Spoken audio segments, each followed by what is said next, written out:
আজকে অনেক বড় দুর্ঘটনা হইতে পারতো, এইটা থেকে আল্লাহ রক্ষা করছে।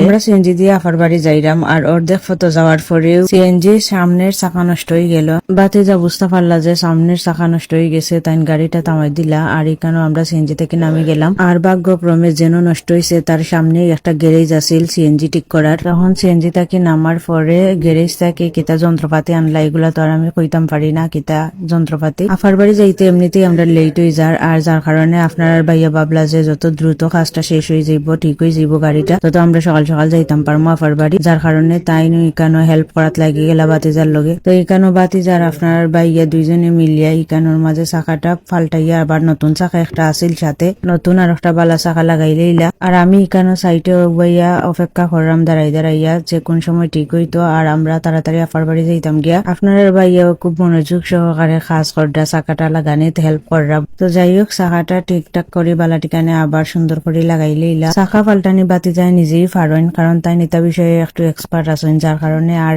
গ্যারেজ থেকে কোনো মানুষ এক্সট্রা আনছেন না। গ্যারেজ থেকে যা যন্ত্রপাতি লাগে ওগুলা আনিয়া তাই নিজেই আপনার আর বাইয়ারে লইয়া ঠিক করি লাইরা। আর ইকানোর মাঝে ঠিক হয়ে যার সিএনজি প্রায় 15-20 মিনিট তারা কাজ করার পরে এগুলা ঠিক হয়ে গেল।